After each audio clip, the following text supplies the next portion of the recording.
all members of the public, councillors and officers who are joining us for this evening's meeting. Please be aware that the council is video recording this meeting and this will be uploaded to our YouTube channel. I would just like to highlight some key points of the meeting format.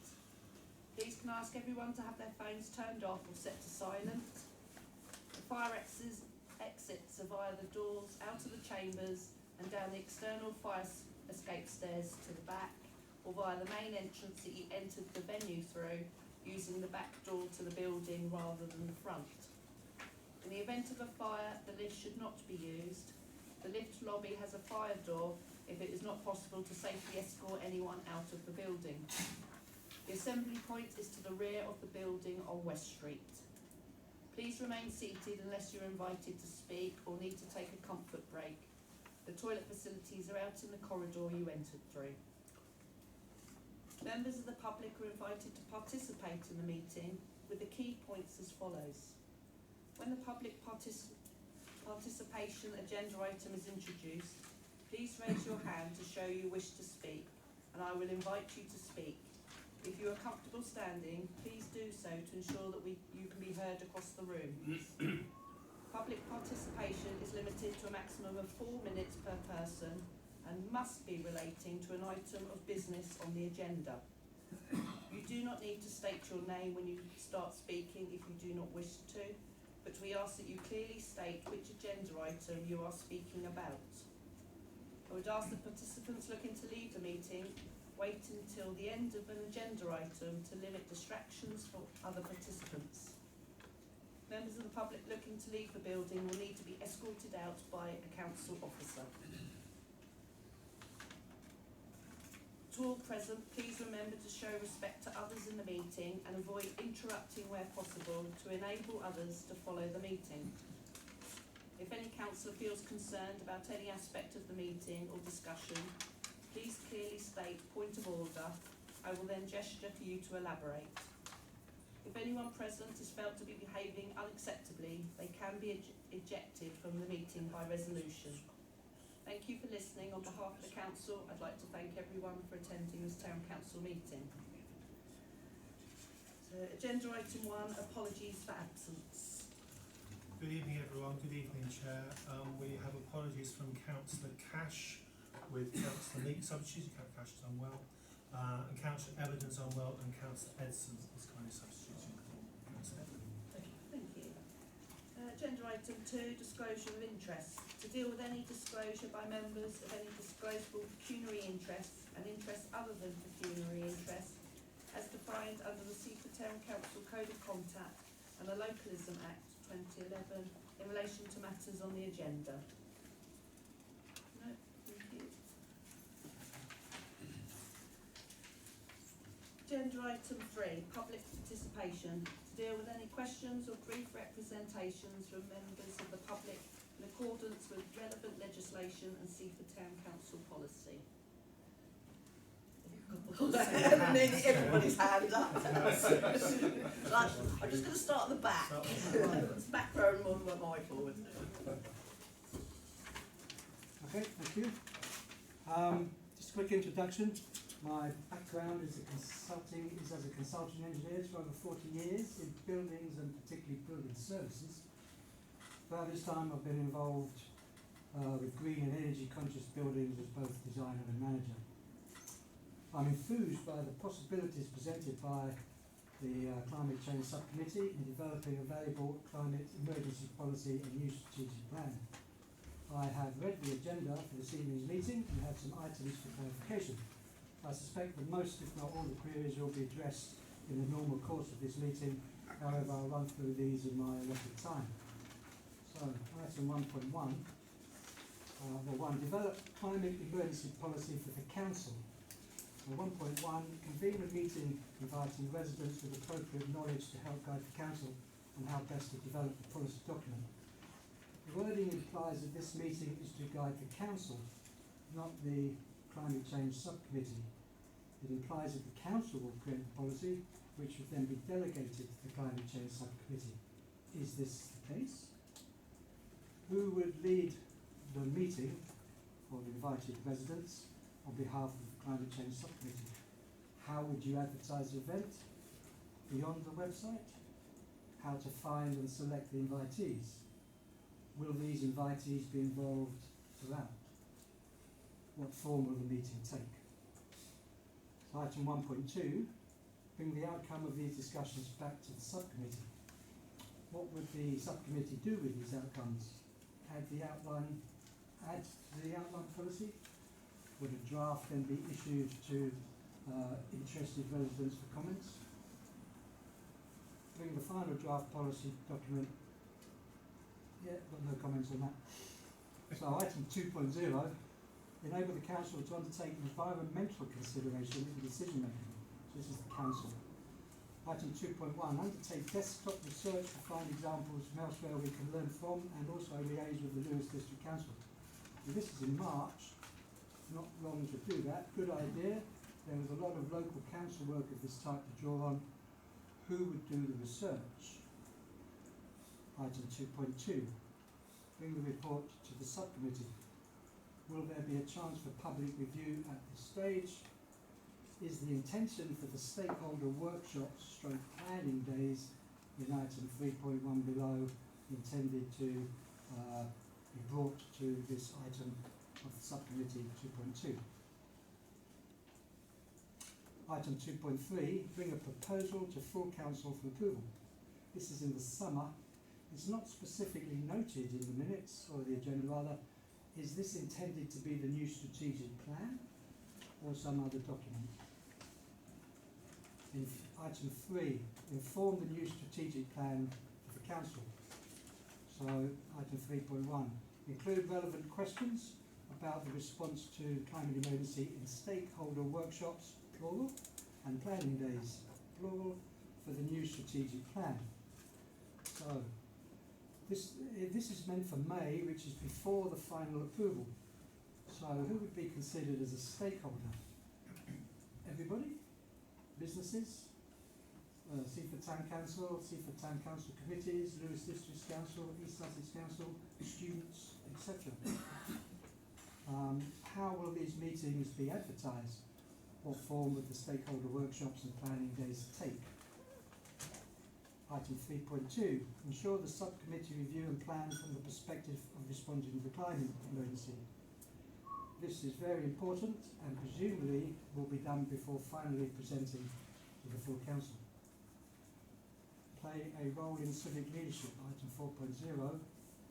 So 4.2, consider hosting People's Assembly in the autumn of 2023. So the agenda item has two timelines.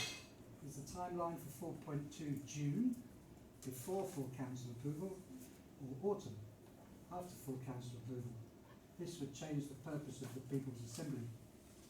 What would these form would these assemblies take? How would these be advertised? Presumably, if autumn, this is just to present and roll out the agreed strategic plan after full council approval, which is a good idea, as is important to get community involvement and support. Sorry, can I just get you to finish up because you've had your 4 minutes? Okay, we've got 15 more seconds. General comments. General comments. Will a member of the Climate Change Subcommittee take ownership of the delivery of the climate emergency policy?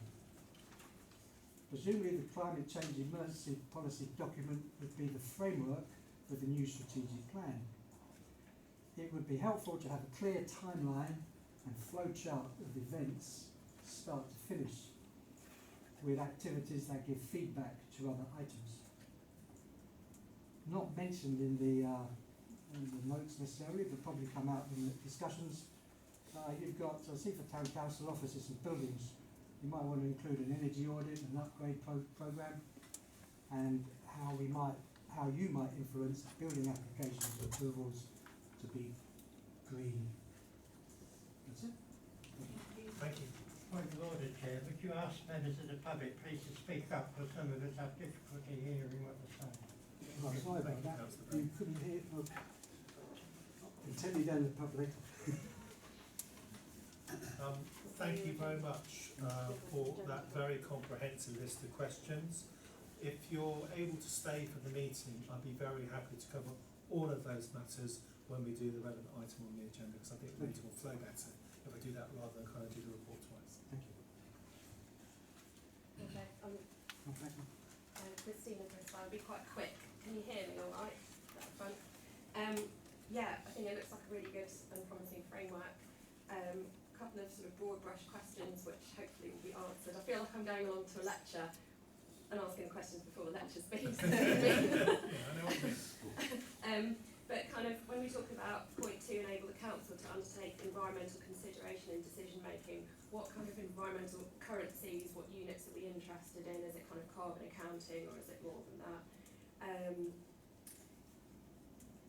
Are we looking at things just to do with the council, or are we going to be looking at things that can be used as springboards to encourage climate change measures Seaford wide? See what I'm saying?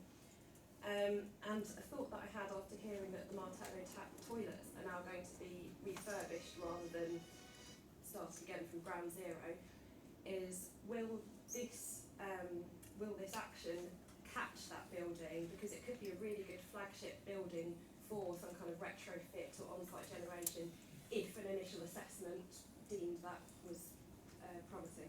So yeah, it might be propitious to look at that. Yeah, that's all I've got to say. Just a quick one. Thank you. Okay, again, I'll cover those under item 4. Thank you. Chair, if I may, I'd like to speak after Phil and Helen, and also after Keith. So I'll defer until then, because that's otherwise the cart for a horse. Okay. Sorry, Phil. Yeah, You want to speak Could be. after or? Are you happy to go then? I'll speak before the colleagues here. Yeah, like now. Keith Blackburn, Seaford Community Partnership. Our primary interest in climate change is the 5 projects that we're moving forward. I just want to make 2 very short points. The first point, often town council doesn't get praise for things that it's doing well, and I think item 4, the paper, is an excellent approach. It's just demonstrating already with a detailed question that it allows people to really think about things and contribute to the development. So I think it's a great approach. I won't comment on the content. Other people are better qualified than me. The second point is a small point in the paper 5, item 5, and at the beginning in paragraph 1.1, it talks about encouraging and enabling use of car charge points by local residents. And I would just suggest, and visitors, as the visitor economy is vital to the town, and as an owner of an electric car, I'm forever looking where they've got them and think, oh, I'll go there, there's a charge point there. So I think it would be useful to broaden it. That's my only That's comment. absolutely fair point. Thank you very Thank much. you. Absolutely, we couldn't agree with you. So, do row by row. So you want to speak?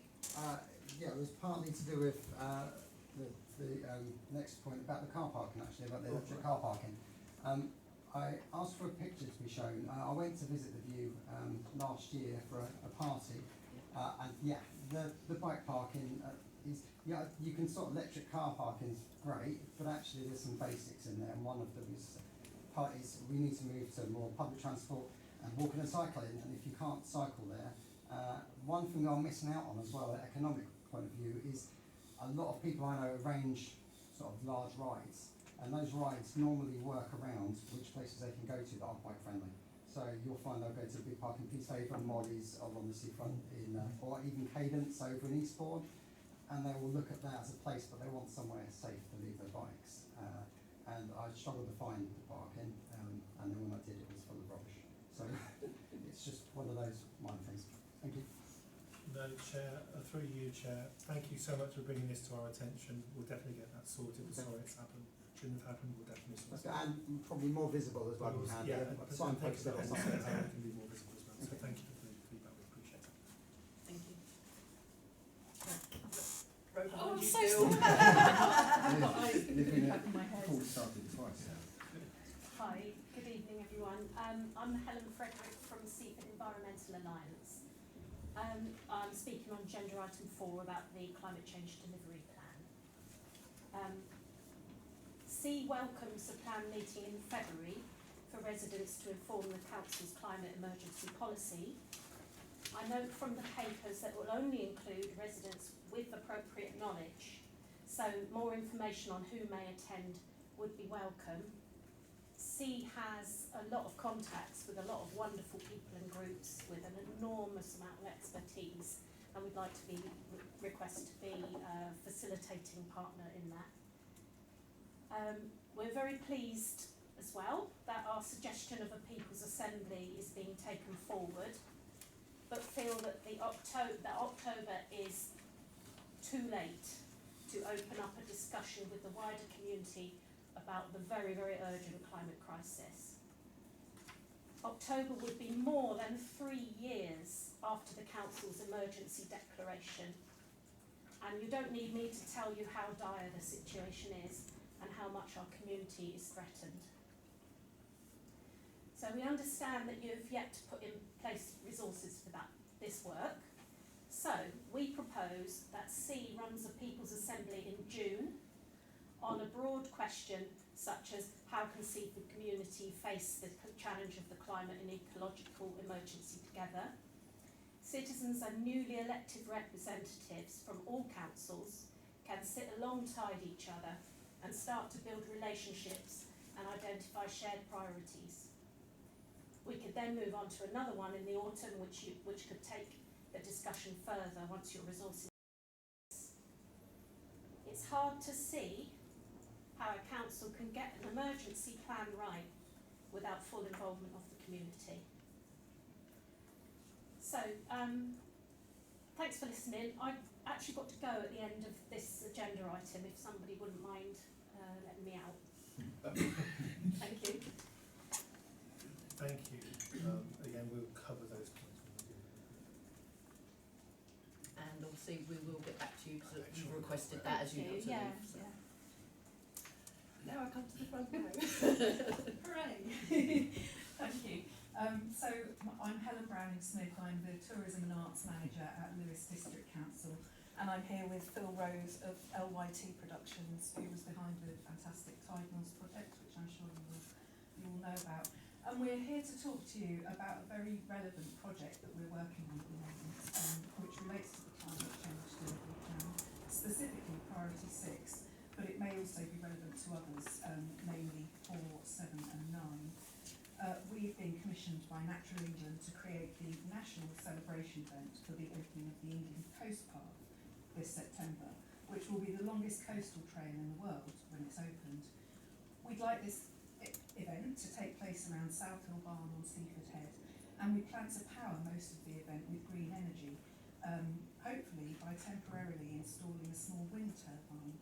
We'd really like to work with you on this, and following the event we could provide data which could inform your plans for a permanent green energy source at the barn.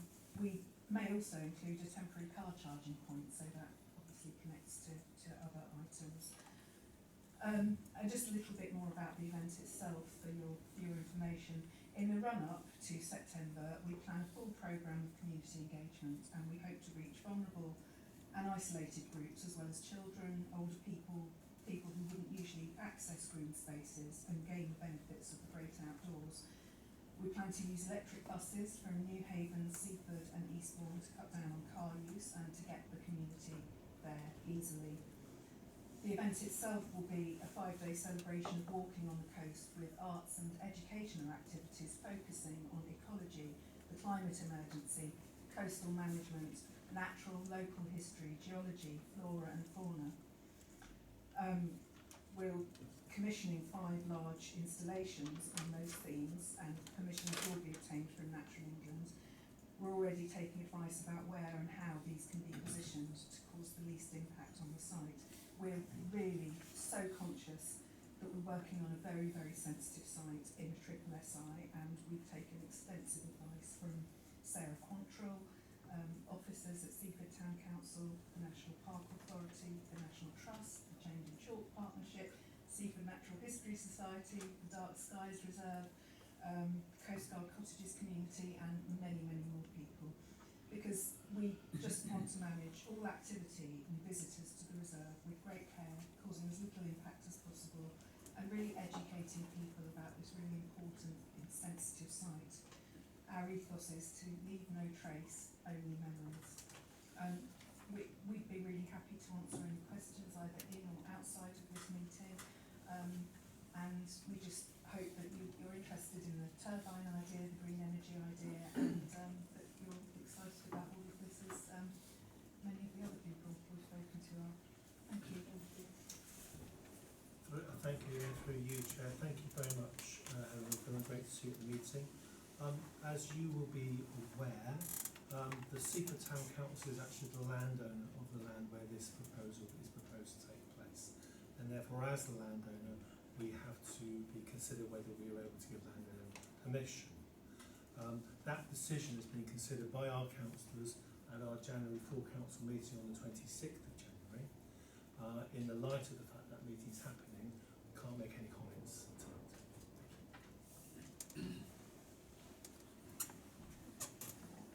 Yeah, just to pick up on that, Adam, we've been on the 10th of November agenda, and we were struck off the day before with no plan to give forward planning, which we thought was kind of a bit weird. So we provided all the answers and questions that were asked from us, and the reporting that was asked for us to go ahead on the 3rd of December, and that fell apart as well. So we're very aware that we haven't actually got this proposal in front of the council yet, the full council meeting, which is, we feel there's a resistance. We've given everything that we've been asked for, every report, every Sorry, question. you can discuss this when it comes to our full council meeting, not in this meeting, because this actually isn't on our agenda to discuss this evening. Okay, but it is, because one of the blocks is about the wind turbine. You want to discuss the wind turbine, Yeah. then discuss that, not the process which with regards to full council meetings. Okay, then the wind turbine was something that we put as a thing which has not really been accepted very much by. We've just been asked questions. We're at a stalemate with the wind turbine, so we're wondering about that. We're wondering about the green energy and the upskilling of the green energy from the young people and the community of Seaford. How are they going to learn if there's not the upskilling and movement onto that prime place where the climate emergency is happening? So we've got plans to have walks and things with young children, which has again been blocked. But the young children, if they're not, and they're Sorry, not invited, I will stop you now. Yeah. Nothing's been blocked.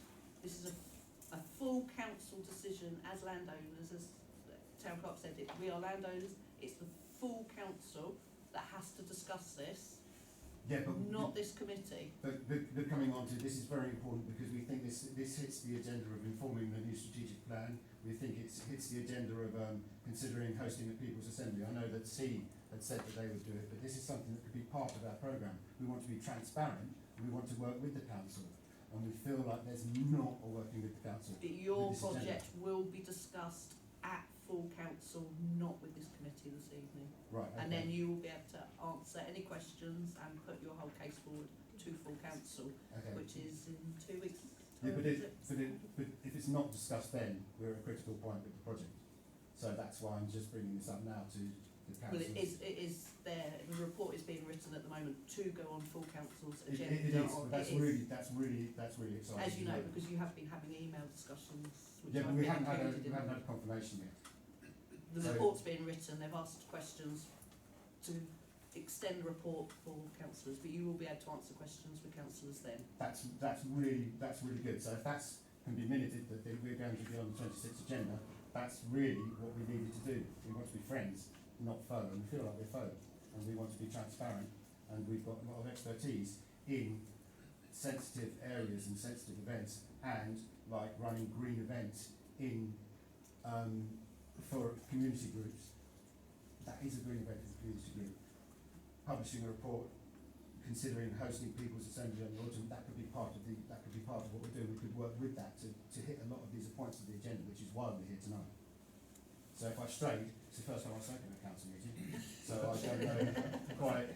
Just a little bit.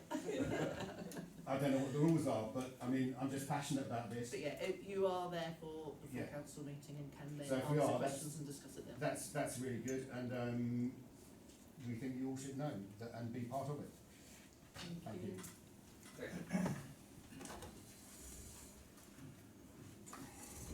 I am delighted to see a number of items that started as a vision for Seaford Town Council coming to fruition here. Item 7, the vision through the neighbourhood plan of local green spaces becoming not a document on a planner's shelf, but actually becoming something that's real to the people who live around them is fantastic. And I see that, as I say, as landlord, you have a role there, and I think just seeing those sorts of things sees a continuity from the original vision from the neighbourhood plan being fulfilled through this. And I wanted to use 2 words. One is vision and one is catalyst. And in the context of that, the idea for Seaford Head is a vision. And what I saw at Tide Mills demonstrates that you need a catalyst in order to attract people to the concept you're trying to get on board. And what happened with Tide Mills is that 13 schools were involved. I was vice chair of Cradle Hill School, and I saw the impact of the Tide Mills project on what the teachers could do about climate change in the younger generation, and that's absolutely vital.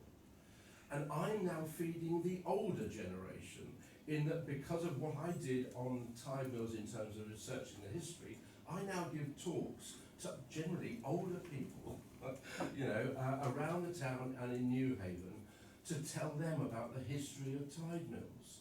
And that is built into it now a much bigger project to triple the size of the Ouse Estuary Nature Reserve.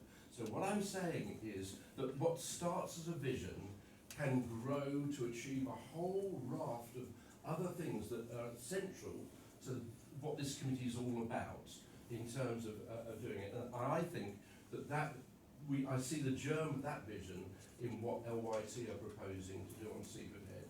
So when it comes to full council, I will repeat this, but I'm glad of the opportunity to have a preview, get my words right, and what I'm going to say at full council right at the next time. So you've got the unvarnished bit, but as I say, I think, when it comes up to full council, it is something that can be really exciting and meets the whole population, if you like, of this community. Thank you very much. Thank you. Great.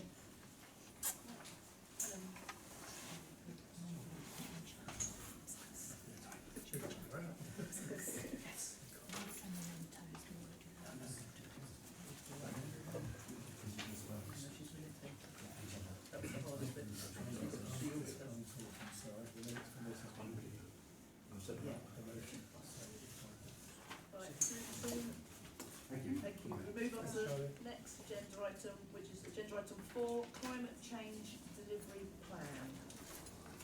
Thank you very much, Chair. And as we've said, I will endeavour to address all the points that have been raised during the first part of the meeting this evening as well.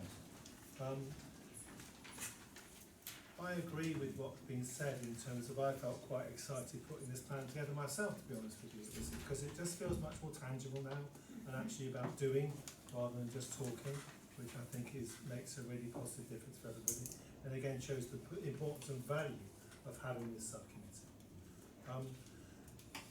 I think that the report to an extent speaks for itself, but partly given the questions that have been asked, I'm very happy to run through some of the key items on the plan this evening. So develop climate emergency policy for the council. Again, I think that, I agree with you, but I was trying to think of the best way of describing who comes to this meeting. And maybe, and I'm not, it's a difficult thing to be precise about, but basically, what we're trying to explain in 1.1 is that this is about developing a policy. So it's not about general climate change activity or enthusiasm to do stuff or lots of things where different people have different roles to play in different places.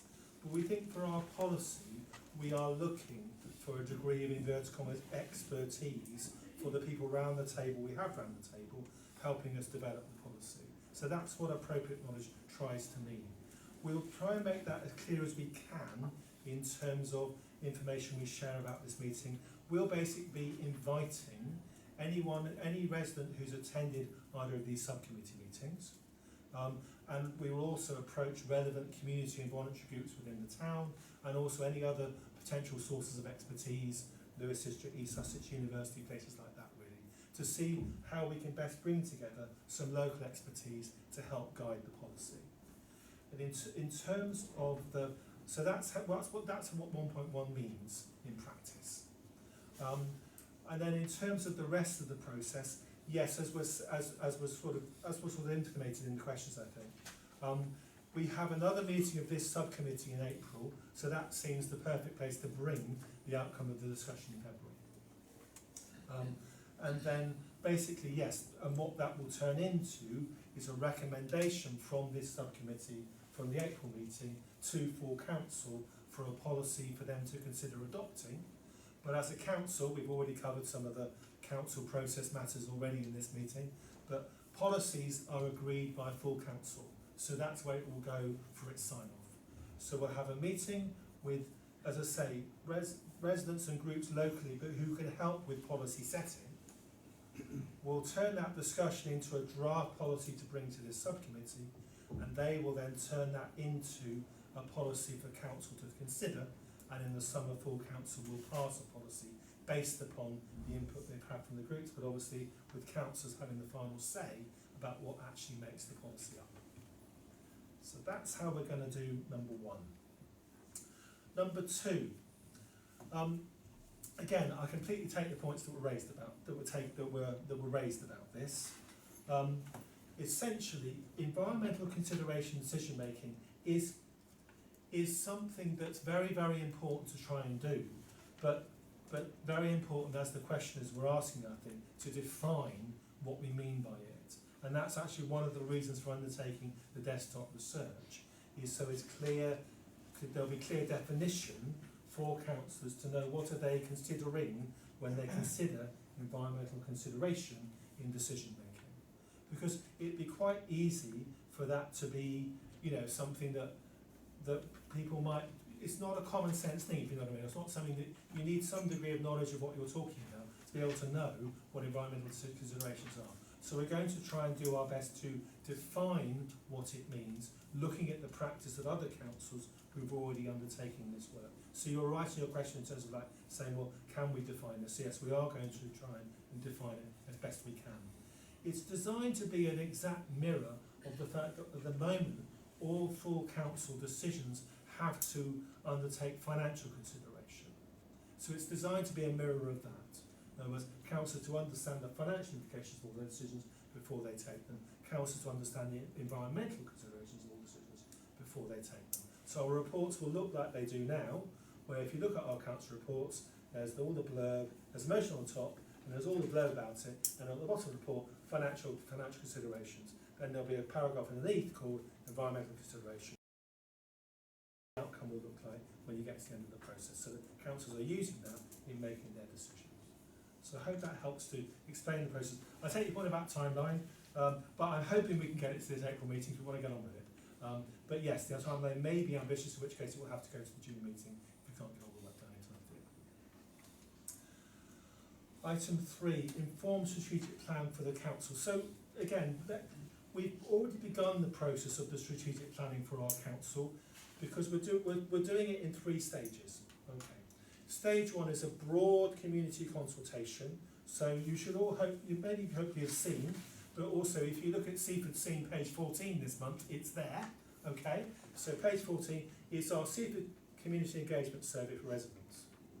This is a deliberately short survey. It's for everybody. Okay. So we're disseminating it as well as we can.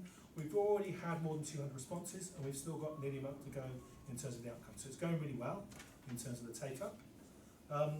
And Amongst the questions on this form are number 6, biggest challenges, opportunities for Seaford next 5 years. Listed on that, community involvement in responding to climate emergency. So we're making sure climate emergency is part of in people's minds when they're filling this survey in, right, through that question, while recognising this is a deliberately short and broad survey. So, you know, there probably are things missing from it, if you like, but that's not our aim. Our aim is to maximise take-up through not asking too many questions, but hopefully covering enough to get what we need. That's your broad citizen engagement done as first stage.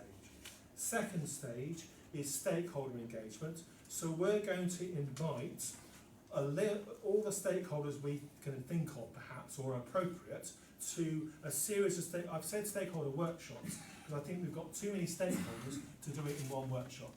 I think we'll probably need to do more than one to have them all. You know, we don't want to have 30 of them in a room together. We've say it's 30, we'll probably do 3 lots of 10, if that makes sense. So it's a round table, say 10 or 12 stakeholders per meeting, and as many as necessary to cover the main stakeholder groups in the town. So community organisations working in climate emergency will be invited. Any organisation that already has what's called an outside body representative with the council, there's about 30 of those, they're all going to be invited as well. But we'll also look generally just to see how we make sure we include all the groups that should be included. All those groups will be invited, and then obviously the ones who come along be part of the workshops. So that's how we're going to do stage 2. And then we're going to take the community, the resident feedback from stage 1, the stakeholder feedback from stage 2, and then put that together into information to inform the councillors themselves then agreeing a strategic plan, and that will be done in the summer because we're waiting till after the election to do that when we have the new group of councillors. So that's our process for our strategic plan. And again, clearly it will be, you know, we need to make sure from the resident feedback we're getting, from the stakeholder feedback we're getting, and from the role of the councillors themselves, that climate emergency will be part of that. But a commitment that the council previously made is that when it does its new list of strategic aims for its new plan, one of those aims will be about work around climate emergency. So we know it's bound to be in. That's number 3. Number 4, public player role, civic leadership, publishing report, which we're doing. People's Assembly. Again, we take the point that's been raised, but I hope that I sort of explained in the report generally about how timings and resources are going to work for the council. So what we want to do is we do, you know, in terms of the sort of the partnership working we're doing with residents groups in the town over the year on climate emergency, we are taking a staged approach to that, partly because we're a small council. So we're starting with the policy work in February, and then we're looking to see some of these other points, including a potential People's Assembly. But we want the decision on whether to do a People's Assembly to be taken by the new council after the election, because that's fairest for everybody to do that. And that would mean if we decided to do one, it would happen in the autumn. But we're very mindful of the feedback we've heard both this evening and on other occasions. We're not going to, you know, I would not say the wrong thing. The council is not minded to do the work of others, if that makes sense. We're not going to duplicate stuff, we're not going to tread on people's toes, whatever. So if other groups want to do a People's Assembly over the summer, that's absolutely fine. You know, please be our guests if you like. We're trying to get to the bottom of what role the council plays in all of this and where the council adds value. So when we get to the summer, we'll see what the best way of doing that in the context of the People's Assembly is. But given the resources, the election timetables, coronations, and all those other things, we wouldn't take it forward ourselves until the summer. But we'll do it in a way that complements activities that are already going on and not duplicating them. And then, as I say, we keep the web page on the website updated. We're doing lots. We're making sure people are aware of what's happening. Car park charging points. That's a separate item on the agenda, Chair. So I will cover that then. South Hill Barn Energy and Water. So again, South Hill Barn's a brilliant building, and it's been great to have the cultural users it over the couple of years. Last couple of years, the council has really demonstrated the value of that space through the cultural and other exhibitions and things that have been going on within the space. plus also its capacity to serve tea through a concession. So it's, so its value is definitely being demonstrated. But for it to be used in a more grand scale than that, a lot of work will need to be done. It's an old building that needs a lot of work doing to it, that will cost a bit to do. But also alongside that, if you want to use the building more generally, you have no water and you have no power. So those are the issues that would need to be addressed for it to have a greater use. Clearly, as a council, we will want to address those matters in an environmentally appropriate way, being mindful of the sensitivity of the site. So it's no wonder the piece of work is commissioned specialist report, because there's clearly a lot of issues to consider.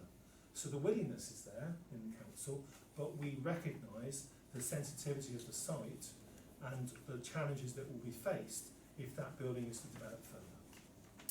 So that's what item 6 is all about. Item 7, Charlie covered it really. It's great to be doing this partnership working with community groups.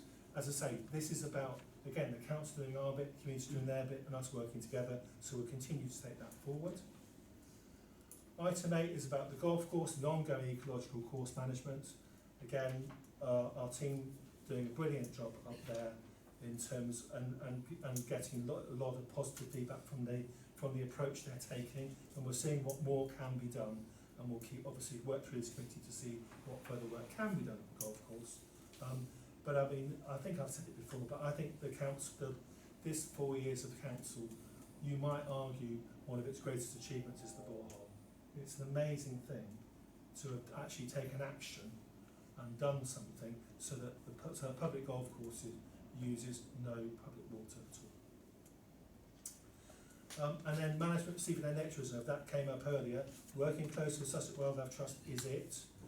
In terms of the matters that have been discussed earlier that are going to full council, we are working in close partnership with Sussex Wildlife Trust, looking into the proposed festival and are being mindful of their feedback in the information that councils will be considering when they consider the festival proposal at full council meeting. So I've done my best to do specific commitments with timeline, and again, being mindful at the same time that the other really important thing, 3.3, the council recognises, well, the first thing to say is we are a small council, and that's never going to change. So we are a happy few is the council. That's as it should be for a small town council like us working with its local community. But clearly a bit more resource is needed to do some of these things, and the town councillors have recognised that in the budget that's being set to put some additional staffing resourcing into these areas so that this plan can be delivered over the months and years ahead. Thank you, Chair. Happy to take questions and comments. Thank you, Chair. Thank you. Yes, thank you, Chair. Item 3, I think this, item 3.1 particularly is a bit ambitious, and May, June, July, you're into summer. If I could give you an example, setting up the neighbourhood plan took 3 years. Yes. So I think you might need a little bit more time there to actually bring that to fruition. Okay, that's fair. That's fair, Councillor Brown. We're ambitious. You're right. Well, yes, I know we need to be ambitious, But no, I agree. I mean, I think that we will do our best. We know, I think because the previous plan is now out of date, we know we need to do it as soon as we can. That's really what the pressure that timeline's about. Item 6, it's the town council actually has a budget for item 6, as you all know, for next year. I was pleased to hear that Lewis District Council wanted to get involved with some activities there. Would it be possible to approach Lewis District Council for resources, particularly some cash, to increase downfield power? Yes. Welcomed. It's that time they gave us some money. Thank you. Thank you. Any other councillors? Can I just say, I'm speechless. This is, I think this is well done. This is beyond my expectations. What performance so I think is great. I just, I would like to see this in a Gantt chart, with timelines and children dependency, just because some things are slightly. Once I take on board your explanation, I think that's quite thorough. I'm still quite unclear in my mind certain things. For example, is 1 point. I understand 1.3, for example, but is 3.2 depending from 1.3, or what's the bearing? But I think having a Gantt chart with the timelines running horizontally, like a project Gantt chart, will make it easier for laypersons like myself to just pick it up and say, actually, I can understand, I can see where you are. And that's just, this is great, but I just... No, I totally agree. I mean, I'm very happy to bring a more detailed document to next meeting. Yes, but that's just minor comment on that. Also, I've just got this biasness. I'm someone who cycles everywhere. I know this is not a detailed, broken down document, and I understand that. But when I see car parking points, Yes. and I see talking about green roof, and I think, well, what about cyclists? What about people getting cyclists? So what I don't want to keep adding, and I know this is just a broad concept, and I appreciate that, but I think cycling is quite important as well, both for children and for many of us who want to cycle. And I think it'd be nice to have that as an infrastructure as well. And again, I think your idea of citizen assembly is great. I think it's wonderful. I just trying to read my notes. Sorry about this. Yeah, just one. It's not criticism because I'm not trying to criticize. Please repair that. I would have loved to see that and our objective. What are we trying to achieve? I know what we're trying to achieve. We all know what we're trying to achieve, but it's not set up there. I can see the activities, but my project manager Bragan always says, I need to see my goal. What are we trying to get? Where are we going? Because if I know where we're going, then I think it's quite important. So I would love to see, if you can, just say an objective. Oh, take the country towards net zero. Take the country towards X, Y, Z, so that we all know why we're doing all these activities. Because I know why, but it's not quite clear from the report. I'm not trying to criticize. No, I think this is a great report. This is just my top ends. Okay, an outcome column can be added for the next situation. That's good. Yeah, no, I agree with that. Like just to say yes, completed, and then we know that things are progressing along the way. Just going back, I'll come to the words now. Councillor Azaniji's point on bikes. Obviously, resident earlier brought up the photograph that he sent to us. Obviously, we need to get that rectified at the golf course. But looking at the bike racks, are they fully accessible for bikes to actually be used? And is that then something that we actually do need to be looking more into? Because yes, it's a golf course, and those that are playing golf will need a car to bring their clubs up. But it's on the pathway, the coastal pathway, which is getting a lot more cyclists and everything. So, as you said, if we have got more bicycle racks there for groups to stop at, that obviously would help with that. So whether that can be put to the Golf and Review Committee and obviously the manager at the View with regards to clearing that up, whether that can be something they can look into for there as well. Yeah, I'm happy to do that, Chair. Councillor Thank you, Chair. I'd like to echo pretty much everything that Councillor Angelini just said and others have said. I think it's a really good initiative, really good report, and just picking up on Councillor Angelini's point, your point, Chair, yes, cycling, I really do think, I mean, if we're talking about just putting in some car charging points, much more important would be to go back and look at an enormous amount of research and study that has been done about transport in Seaford from various people. And coming back, Keith Blackburn has tried a long time ago to instigate pedestrianisation in the high street, things in initiatives like that, which actually, that was probably 7 years ago he started trying to do that, and he got kicked in the face pretty much verbally anyway by a lot of people, particularly shopkeepers in the town. But I think things are changing now, and I think we should look at, I mean, if you're talking about electric charging points, you should try and look at the whole way the town works, from the fact that we've got no cycle lanes in the town to speak of, we've got no priority for cyclists, we've got a rather antiquated traffic system anyway, and I think there's huge potential to address a lot of these things, and that really would be a huge kind of, it's a long way in the future perhaps, but it's something we could set our sights on. If you think of something to set your sights on, as to how you can rearrange the town to make it much better for pedestrians and cyclists, and much better quality of life, and that might certainly rejuvenate some of the shops in the town, when people would spend longer in the town as opposed to dashing back to their car and driving off again. Thank you. No, Chair, just to say, I mean, I hope that the strategic planning process gives councils an opportunity to think about the town they want to see in the future and how that plan can help to make it happen. That's what it's for, so let's work together to do it.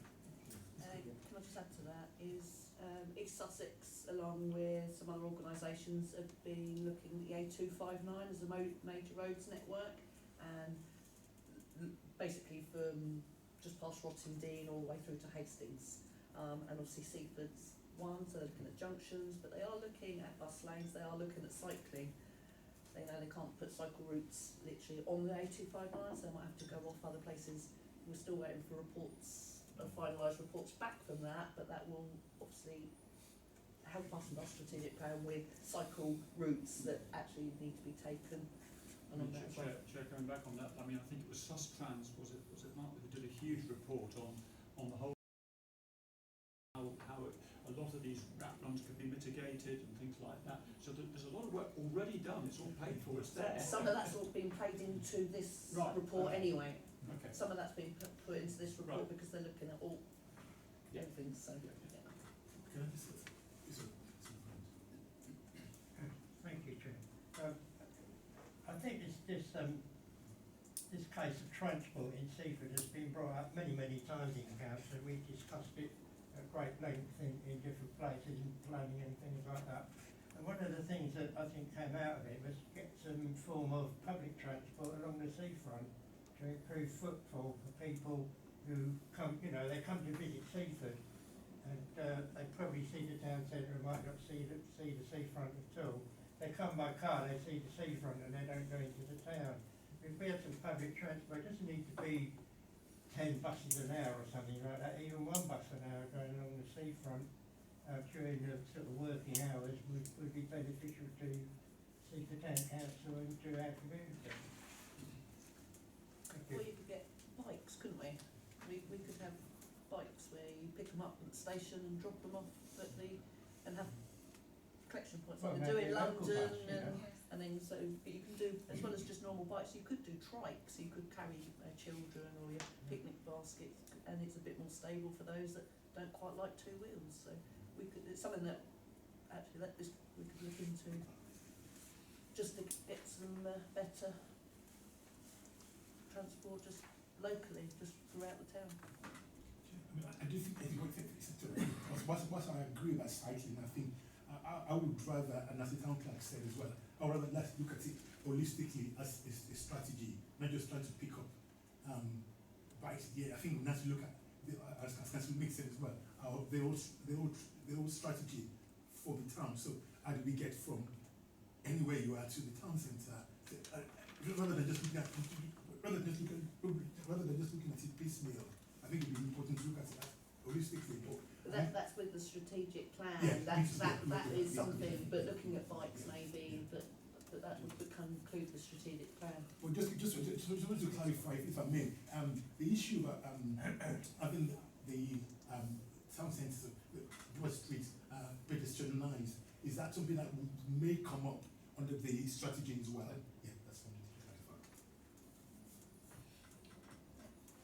Just to pick up on Mark's point, I mean, 120 bus does go to the seafront, but it's not advertised. So maybe, like visitors who get off at the station and may not be able to walk the length, of Dane Road, if they know the bus can take them that short distance, because it goes down bottom of Dane Road and then turns right to the western part of the seafront. I've never seen it stop. There is a stop. There is a stop by the backhaul. No one's requested it. It just took about the book where I need And maybe like when you get the policy drawn up, that it should be reviewed probably every 12 months, because especially with the first one, it's going to have teething problems, and right with the renewable energy up at the barn, I don't know if the planning application for that big turbine on New Friston Road, the cottages up New Friston test point, if that gets passed To by get South approved. Downs National Parks, for one up by the barn. Yeah, for sure. Yeah, For sure. I haven't looked. It did get approved. It did get It approved. did get but approved. Yeah, I mean, although it's not a great big one, but it, you know, it is a good, say test point to put one up at the barn to get some energy out there. Yeah, for sure. With the point 3, with the stakeholder workshops and everything, obviously this is businesses and these are adults, a lot of these. We need to obviously be including the youth, so whether it's schools, we've got the youth forum there, but even the primary schools, as Charlie was saying, that when they did a project, the primary school was really involved and it gave a great way of teachers being able to talk to children about that. So even the primary schools, obviously the slightly older ones in the primary school, but actually let's get them involved because they are the future of this town as well. Let's see what they can come up. They might come up with something that actually is a whole lot better than what us adults can. For sure. For sure, we're getting involved with schools, absolutely. Just for final point, Chair. Samantha point on 2.1, you mentioned the Lewis District Council. I presume you will also include County Council as well. Yeah, I mean, I'll put Lewis specifically because they already practice environmental consideration and decision making. Did the county do it as well, Sam? Do you know? No, not quite yet. No, okay. I didn't know. Yeah, So not quite yet. No, not quite yet. But no, that's a valid point. And then just again, not trying to add too much because obviously this is a broad, and that's quite great. You mentioned the golf course in terms of ecological approach, and I wondered what about then the view going down the fact that we can go green. Okay, are we drilling down too far at this stage? Because you're looking at the golf or the view as well. Why leave that out? I think again, when the councils do the strategic planning process, including the view, is a good idea. So let's do it. Right, do we have any more comments on this? So the recommendation is to note the contents of the report. Noted. That's everyone. Thank Thank you, Chair. So agenda item 5, car park charge points. Thank you, Chair. I mean, I think again that this report I think does kind of speak for itself, if that makes sense. In other words, we are looking at. So basically, we're aware that obviously car park charge points may be going on. Other people are bringing in those district owners in car parks. They're going to put some in, which is fantastic news for the town. It's brilliant news. So what can we add as a council ourselves? Well, we own 3 car parks, only one of which is near any electricity. So we thought we'd start with that one, which is the which is the View car park. South Hill Barn and High and Over, slightly more challenging to do anything there at the moment. But again, maybe in the long term we could think about that once we think about power supplies to those areas. Basically, just to expect, and as the report explains, a couple of companies who are in this line of work have approached the council and about what would be involved, and that's really set up in section 2 of the report. So basically, what councils will be potentially facing is a business arrangement where the councils will need to determine what's an appropriate split of any revenue from a car park charger, bearing in mind that the provider of the chargers will bear the cost of their creation and installation. So they will look to recover those costs through the income that's generated by the charger. So the advantage to us is it doesn't cost us money to put them in, but we won't get so much revenue from it if we're not paying for it ourselves. I hope that makes sense. We're also looking at the practicalities of the site as well, and that's the work we want to take forward once council has approved it, in terms of what will we have to, we might need to dig a trench in the car park to put the necessary cabling and stuff like that. So there might be a little bit of extra work to do there, which we're looking into. But really we're just seeing if councils are happy for us to take this work forward, and therefore because the subcommittee basically recommend it becomes part of the community services work programme, which will be done in the spring and summer. Thank you everyone. Happy to take any questions or comments. Thank you. Councillor Brown. Yes, thank you. I'm sure Councillor Meek would agree with me, as users of the electric cars, that it's quite important that we do get some charging points. I don't think there are any that I know of in Seaford at the moment. And I think this document's been well put together. It's not going to cost the council anything really, and there's a possible source of income there too. And perhaps we could then look at expanding that in the Lewis District Council car parks for a small remuneration. Thank you, Councillor. As I say, Councillor, my understanding is Lewis District are looking to put some into their car parks, so that's what we're expecting now. Councillor Meek. Chair, I would just hope to add that it goes without saying that it should be renewable electricity. You shouldn't go with a firm that's, well, you know, there are green electricity companies, we've got a wind farm off the coast here. We should try and go with a renewable electricity company, not with something that is burning all and sundry. So, whether that means that we might, I mean, personally speaking, I would say it was worth foregoing an income to make sure that it was renewable electricity, and let the company, it's going to cost them quite a lot of infrastructure to put that in. And I happen to know that when you charge at these points, it doesn't cost a huge amount to charge at some of these points, because it's a slow charge, it's a trickle charge often, it's only 7 kilowatts. It takes quite a long time to charge, so if you're only there for an hour or two, you're not going to be drawing that much power anyway. So those companies aren't going to earn a lot of money from their investment. It's going to take them a lot of time, so you might not be able to get much reward from it, but I wouldn't have thought that mattered too much. We're doing something that's good for the community and good for the planet. Thank you, that's a good point, Councillor. Any other comments? No.